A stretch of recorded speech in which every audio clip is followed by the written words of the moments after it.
On to the Football World Cup now. Egypt is set to take on Iran in Seattle. Officials in the US city designated that match the Pride match before the identities of the teams involved was known.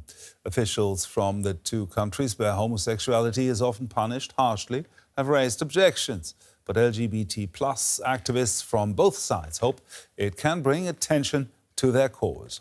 The World Cup Pride match features none other than Iran and Egypt, which has presented a serious cultural clash between the two teams and queer-friendly host city, Seattle. The match happens to fall on Seattle's Pride weekend, and the city decided to make it a World Cup Pride game, though FIFA has made it clear this will likely have little bearing inside the ground. Still, Iran and Egypt criticized the proposal. Homosexuality is illegal in Iran, and Egypt has used indecency laws to crack down on LGBTQ symbols and to prosecute activists. This is against our religious culture. The best solution is if they celebrate outside the stadium.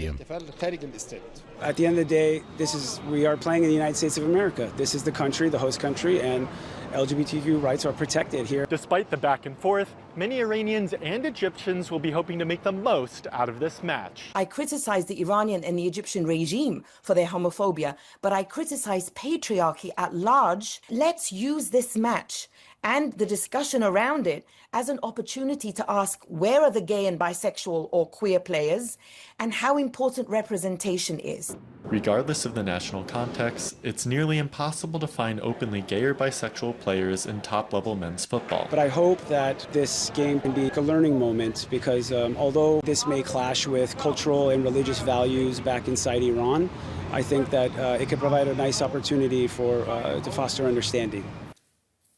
And Dave Braneck from our sports department, who filed that report, is in Seattle, where Iran and Egypt will face each other. Dave, first of all, what is a pride match in the World Cup?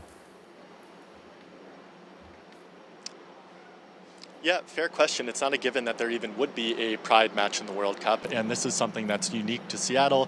It's June here, so that's considered Pride Month, where LGBTQ culture and community is recognized and celebrated. So this has been tied in by the host city of Seattle into a match that happens to be falling during Pride weekend to become kind of a mix of soccer and celebration of queer culture.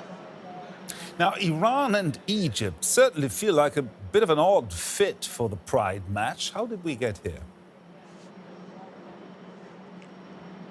Yeah, I mean, it does seem a bit like a joke. As mentioned, homosexuality is criminalized in both of these countries, and there have been strong objections from the football associations of both Iran and Egypt leading into this match.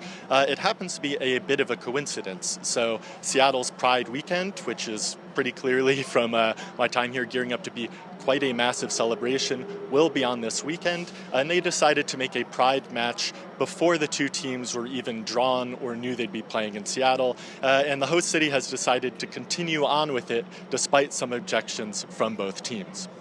Now, what can we expect to actually happen, and what does it feel like in Seattle? Yeah, as mentioned, today, our time in Seattle, it's Friday morning, and you can see there's quite a bit of going on in the city to build up for what's going to be a pretty celebratory, massive weekend throughout the city. But there's the question, just how much of this celebration will go from the city inside of the football ground is still open. FIFA has made it clear that Seattle as a host city is putting this on, but it's not necessarily a FIFA official designation. That means I'm not sure how many official sort of rainbow flags or things will be happening pitch side necessarily, but I do think individual fans will most certainly be decked out with flags, decked out with rainbow jerseys, and I think you'll see plenty of fans, whether FIFA likes it or not, showing their support and pride. Thank you very much, Dave Braneck there in Seattle.